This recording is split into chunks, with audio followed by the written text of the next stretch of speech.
जय हिंद साथियों।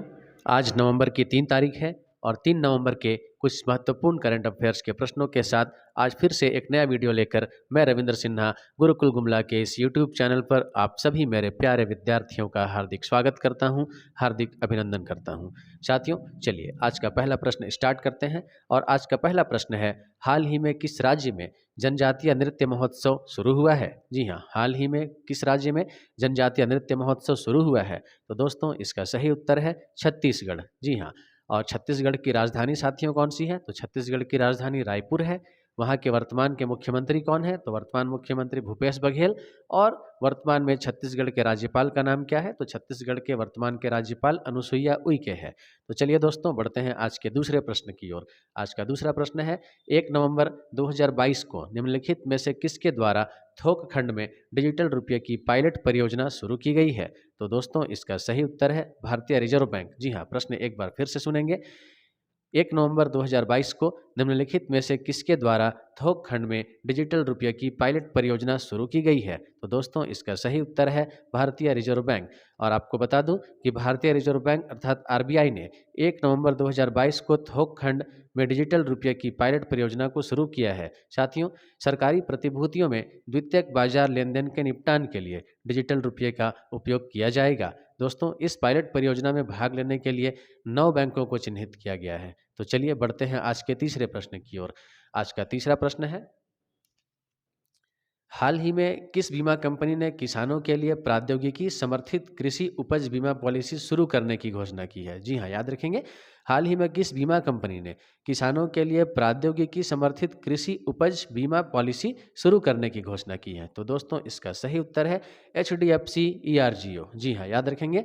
HDFC ERGO एक बीमा कंपनी है और इसके द्वारा 31 अक्टूबर 2022 को किसानों के लिए प्रौद्योगिकी समर्थित कृषि उपज बीमा पॉलिसी शुरू करने की घोषणा की गई है। तो दोस्तों, मैं आपको इसमें और भी कुछ जानकारी दे दूं कि यह फसल के जीवन चक्र में बुआई से लेकर कटाई तक उपग्रह आधारित डाटा के आधार पर व्यापक कवर प्रदान करेगा। तो चलिए, एक अच्छी योजना है। और चलते हैं आज के अगले महत्वपूर्ण प्रश्न की ओर। तो साथियों, आज का अगला महत्वपूर्ण प्रश्न है, हाल ही में फीफा 2022 में किसे भारत की ओर से एम्बेसडर बनाया गया है? जी हाँ, हाल ही में फीफा 2022 में किसे भारत का एम्बेसडर बनाया गया है? तो साथियों, इसका सही उत्तर है फिल्म अभिनेता रणवीर सिंह। जी हाँ, रणवीर सिंह को फीफा वर्ल्ड कप 2022 का भारत का एम्बेसडर बनाया गया है। साथियों, फीफा वर्ल्ड कप का आयोजन आगामी 20 नवंबर से लेकर 18 दिसंबर तक कतर में होगा। और दोस्तों, कतर की राजधानी कौन है? तो कतर की राजधानी दोहा है, याद रखेंगे। तो चलिए बढ़ते हैं आज के अगले इंपॉर्टेंट क्वेश्चन की ओर। आज का अगला इंपॉर्टेंट प्रश्न है, हाल ही में किस संस्थान ने commodity markets outlook report for October 2022 जारी की है? जी हाँ, प्रश्न एक बार फिर से रिपीट कर रहा हूं। हाल ही में किस संस्थान ने commodity markets outlook report for October 2022 जारी की है? तो दोस्तों, इसका सही उत्तर है विश्व बैंक अर्थात वर्ल्ड बैंक। जी हाँ, विश्व बैंक ने commodity markets outlook report for October 2022 जारी की है। और साथियों, इस रिपोर्ट के अनुसार अगले कुछ वर्षों में वैश्विक ऊर्जा की कीमतें कम होंगी, लेकिन ऐतिहासिक औसत से अधिक बनी रहेंगी। साथियों, वर्ष 2023 में ऊर्जा की कीमतों में 11% और 2024 में 12% के गिरावट की उम्मीद की गई है। तो चलिए बढ़ते हैं आज के अगले अति महत्वपूर्ण प्रश्न की ओर। आज का अगला प्रश्न है, हाल ही में कौन सा देश संयुक्त राष्ट्र सुरक्षा परिषद की अध्यक्षता करेगा? अर्थात यूनाइटेड नेशन सिक्योरिटी काउंसिल की अध्यक्षता कौन सा देश करेगा? तो दोस्तों, इसका सही उत्तर है घाना। जी हाँ, याद रखेंगे, घाना। और आपको बता दूं कि यह जो संयुक्त राष्ट्र सुरक्षा परिषद है, यह संयुक्त राष्ट्र संघ की एक अनुषंगिक इकाई है। और संयुक्त राष्ट्र सुरक्षा परिषद की स्थापना साथियों किस वर्ष की गई थी? तो इसका सही उत्तर है 1945 अर्थात 1945 में इसको इस्टेब्लिश साथियों किया गया था। और इसका मुख्यालय कहाँ है? तो दोस्तों, इसका मुख्यालय न्यूयॉर्क में है। साथियों, आपको जरूर जानकारी रखनी चाहिए कि संयुक्त राष्ट्र सुरक्षा परिषद अर्थात यूनाइटेड नेशन सिक्योरिटी काउंसिल में कुल 5 अस्थायी सदस्य देश हैं। तो उन पांचों अस्थायी सदस्य देशों के नाम आपको मैं बता दूं। तो उन 5 अस्थायी सदस्य अर्थात परमानेंट मेंबर जो है, उनके नाम है USA अर्थात संयुक्त राज्य अमेरिका, UK अर्थात यूनाइटेड किंगडम, फ्रांस, रसिया और चाइना। यानी आप नाम याद रखेंगे, USA, UK, फ्रांस, रसिया और चाइना संयुक्त राष्ट्र सुरक्षा परिषद के 5 अस्थायी सदस्य देश है। तो चलिए चलते हैं आज के अगले प्रश्न की ओर। आज का अगला प्रश्न है, हाल ही में किस देश ने यूरोपीय संघ अर्थात यूरोपियन यूनियन के साथ 3 high level dialogue on migration and mobility की सह अध्यक्षता की है? तो साथियों फिर से एक बार प्रश्न सुनेंगे, हाल ही में किस देश ने यूरोपीय संघ के साथ 3 high level dialogue on migration and mobility की सह अध्यक्षता की है? तो दोस्तों इसका सही उत्तर है अपना देश भारत। जी हाँ, भारत और यूरोपीय संघ ने ब्रुसेल्स में high level dialogue on migration and mobility की सह अध्यक्षता की। साथियों इस दौरान सुरक्षित, व्यवस्थित और नियमित प्रवास को बढ़ावा देने से संबंधित कई मुद्दों पर बातचीत हुई है। साथियों high level dialogue on migration and mobility में ब्रुसेल्स में यूरोपीय संघ के सदस्य देशों के राजनयिक मिशनों के प्रतिनिधियों ने भाग लिया, जिन्हें पर्यवेक्षक के रूप में इनविटेशन दिया गया था, उन्हें आमंत्रित किया गया था। तो चलिए चलते हैं आज के अन्य महत्वपूर्ण प्रश्न की ओर। तो साथियों आज का अगला प्रश्न है, हाल ही में 41वें शारजाह अंतर्राष्ट्रीय पुस्तक मेला का शुभारंभ कहाँ हुआ है? हाल ही में 41वें शारजाह अंतर्राष्ट्रीय पुस्तक मेला का शुभारंभ कहाँ हुआ है? तो दोस्तों इस प्रश्न का सही उत्तर है संयुक्त अरब अमीरात। जी हाँ, शारजाह एक यूएई का शहर है और फिलहाल शारजाह में ही अंतर्राष्ट्रीय पुस्तक मेला का शुभारंभ किया गया है। साथियों इस पुस्तक मेला का थीम क्या है? तो इस पुस्तक मेला का थीम है स्प्रेड द वर्ड। जी हाँ, याद रखेंगे, स्प्रेड द वर्ड इस पुस्तक मेला का थीम है। और साथियों इस पुस्तक मेला में गेस्ट ऑफ ऑनर कौन सा देश है? तो गेस्ट ऑफ ऑनर के रूप में साथियों इटली है। जी हाँ, इटली इस पुस्तक मेले का गेस्ट ऑफ ऑनर है। और साथियों यूएई अर्थात यूनाइटेड अरब ऑफ एमिरेट्स मतलब संयुक्त अरब अमीरात की आधिकारिक मुद्रा कौन सी है साथियों? तो आधिकारिक मुद्रा दिरहम है, याद रखेंगे। चलिए चलते हैं आज के अगले इंपॉर्टेंट प्रश्न की ओर। और आज का अगला प्रश्न है, निम्नलिखित में से इंडिया स्पेस कांग्रेस 2022 की मेजबानी किस शहर ने की है? जी हाँ, क्वेश्चन याद रखेंगे, निम्नलिखित में से इंडिया स्पेस कांग्रेस 2022 की मेजबानी किस शहर ने की है? तो दोस्तों इसका सही उत्तर है नई दिल्ली। मैं आपको बता दूं कि सैटकॉम इंडस्ट्री एसोसिएशन अर्थात SIA इंडिया ने नई दिल्ली में 3 दिवसीय इंडिया स्पेस कांग्रेस 2022 का आयोजन किया है। और इंडिया स्पेस कांग्रेस 2022 की theme leveraging space to power next gen communication and businesses है। तो चलिए साथियों इसमें एक चीज़ और आपको बता दूं कि इस कार्यक्रम में कुल 30 देशों के स्पीकर्स ने भाग लिया था, कुल 30 देशों के वक्ताओं ने भाग लिया था। तो चलिए चलते हैं आज के अगले 10वें प्रश्न की ओर। आज का अगला प्रश्न है, हाल ही में AI अवतार स्टार्टअप अल्टर का अधिग्रहण किसने किया? फिर से सुनेंगे, हाल ही में AI अवतार स्टार्टअप अल्टर का अधिग्रहण किसने किया? तो दोस्तों इसका सही उत्तर है गूगल। जी हाँ, गूगल एक सर्च इंजन और कंपनी और इसके द्वारा AI अवतार स्टार्टअप का अधिग्रहण किया गया है। साथियों AI क्या होता है? तो आर्टिफिशियल इंटेलिजेंस के नाम से एक अवतार स्टार्टअप है। तो चलिए चलते हैं आज के अगले 11वें प्रश्न की ओर। तो आज का अगला 11वां प्रश्न है, DRDO अर्थात defence research development organisation industry academia centre of excellence अर्थात DIACOE निम्नलिखित में से किस संस्थान में स्थापित किया गया है? दोस्तों प्रश्न रिपीट कर रहा हूं, पुनः सुनेंगे। DRDO industry academia centre of excellence निम्नलिखित में से किस संस्थान में स्थापित किया गया है?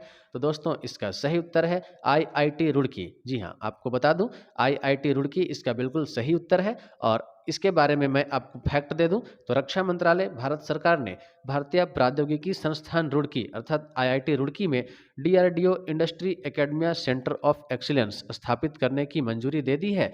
और दोस्तों चलते हैं आज के अगले 12वें प्रश्न की ओर। तो आज का अगला प्रश्न है, हाल ही में किस राज्य में विश्व का सबसे बड़ा पांडुलिपि ग्रंथालय बनाया जा रहा है? जी हाँ, प्रश्न अच्छे से सुनेंगे, हाल ही में किस राज्य में विश्व का सबसे बड़ा पांडुलिपि ग्रंथालय बनाया जा रहा है? तो दोस्तों इसका सही उत्तर है गुजरात। जी हाँ, याद रखेंगे, गुजरात में विश्व का सबसे बड़ा पांडुलिपि ग्रंथालय बनाया जा रहा है। और गुजरात की राजधानी क्या है साथियों? तो गुजरात की राजधानी है गांधीनगर। वहाँ के वर्तमान के मुख्यमंत्री कौन है? तो वर्तमान के मुख्यमंत्री है भूपेंद्र भाई पटेल। और वहाँ के राज्यपाल साथियों कौन है? तो गुजरात के राज्यपाल का नाम है आचार्य देवव्रत। तो चलिए साथियों चलते हैं आज के अगले प्रश्न की ओर। और आज का अगला प्रश्न है, हाल ही में किस देश के प्रधानमंत्री ने एडवर्ड M कैनेडी को फ्रेंड्स ऑफ लिबरेशन वॉर सम्मान से सम्मानित किया है? जी हाँ, प्रश्न पुनः सुनेंगे, हाल ही में किस देश के प्रधानमंत्री ने एडवर्ड M कैनेडी को फ्रेंड्स ऑफ लिबरेशन वॉर से सम्मान से सम्मानित किया है? तो दोस्तों इसका सही उत्तर है बांग्लादेश। जी हाँ, आपको बता दूं कि बांग्लादेश की मुक्ति में योगदान देने के लिए पूर्व अमेरिकी सीनेटर एडवर्ड M कैनेडी को फ्रेंड्स ऑफ लिबरेशन वॉर सम्मान से मरणोपरांत सम्मानित किया गया है।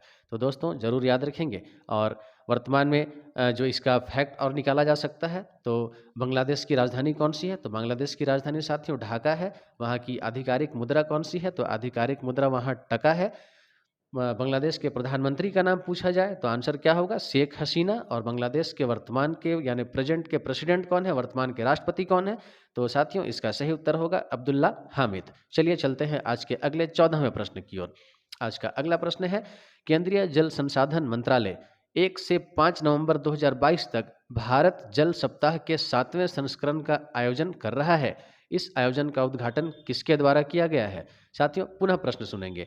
केंद्रीय जल संसाधन मंत्रालय 1 से 5 नवंबर 2022 तक भारत जल सप्ताह के 7वें संस्करण का आयोजन कर रहा है।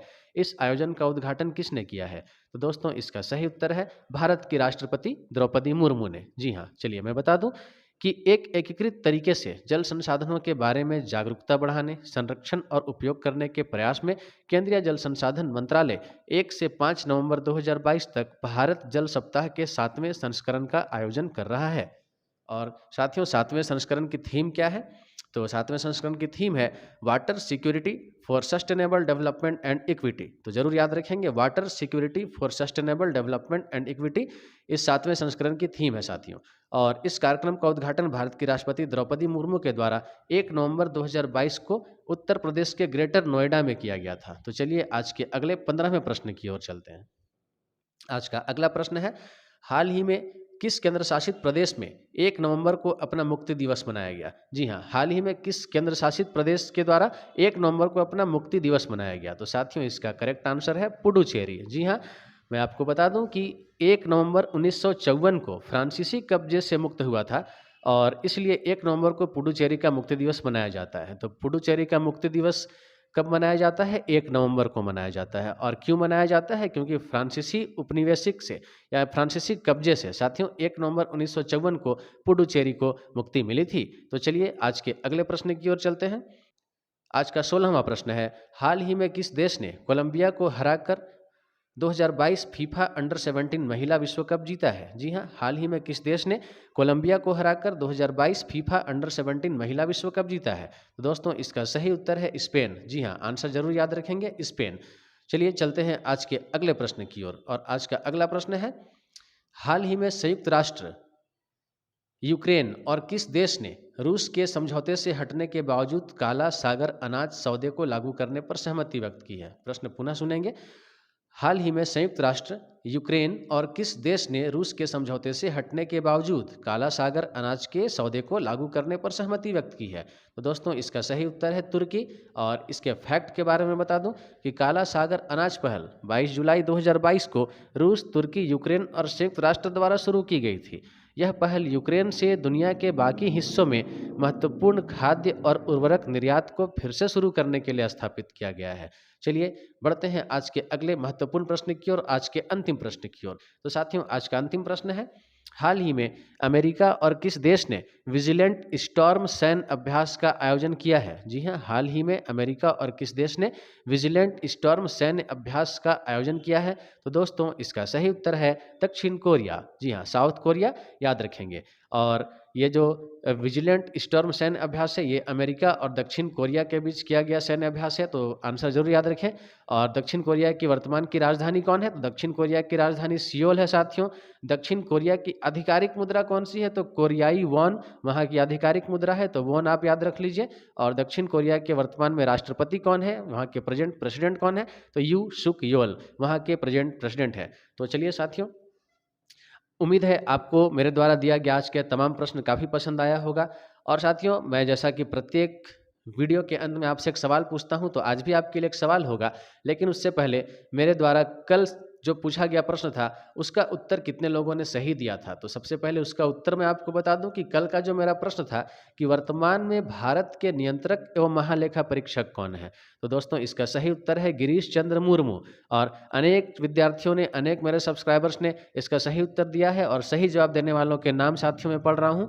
पहला नाम है चामिन, दूसरा नाम है दुर्गा कुजूर, इसके अलावा दुर्गेश उरांव, दरक्षा प्रवीण, अशोक गो, बाबूलाल उरांव, आकाश कुमार, कंचन कुमारी, संजू लोहरा, प्रीतम, उपेंद्र टोप्पो, शिवा उरांव, विष्णु एक्का, कमल लकड़ा, बलराम कुमार, सुशांति उरांव और प्रदीप उरांव ने इस प्रश्न का साथियों सही उत्तर दिया। तो चलिए आप सभी को पुनः मेरी ओर से बहुत बहुत बधाई, बहुत बहुत शुभकामनाएं। और साथियों आज का प्रश्न आप लोगों के लिए छोड़ जा रहा हूं। तो आज का प्रश्न है, भारत के वर्तमान महान्यायवादी का नाम क्या है? जी हाँ, आपको अपना उत्तर कमेंट बॉक्स में देना है। भारत के वर्तमान महान्यायवादी का नाम आपको कमेंट बॉक्स पे देना है। तो चलिए साथियों, आज के लिए मेरी ओर से इतना ही। और मैं पुनः आग्रह करूंगा कि इस वीडियो के लिंक को अधिक से अधिक छात्रों तक पहुंचाने की कोशिश करें, अधिक से अधिक लोगों तक इसको साझा करें। और अब तक यदि आपने मेरे इस चैनल को सब्सक्राइब नहीं किया है तो आप जरूर सब्सक्राइब करें, और हो सके तो अपने महत्वपूर्ण सुझाव कमेंट बॉक्स पे भी डाला करें, ताकि अपने वीडियो में मैं कुछ और भी अच्छे सुधार और भी अच्छी चीज़ों को लेकर आ सकूं। तो चलिए साथियों, आज के लिए इतना ही। जय हिंद, जय भारत।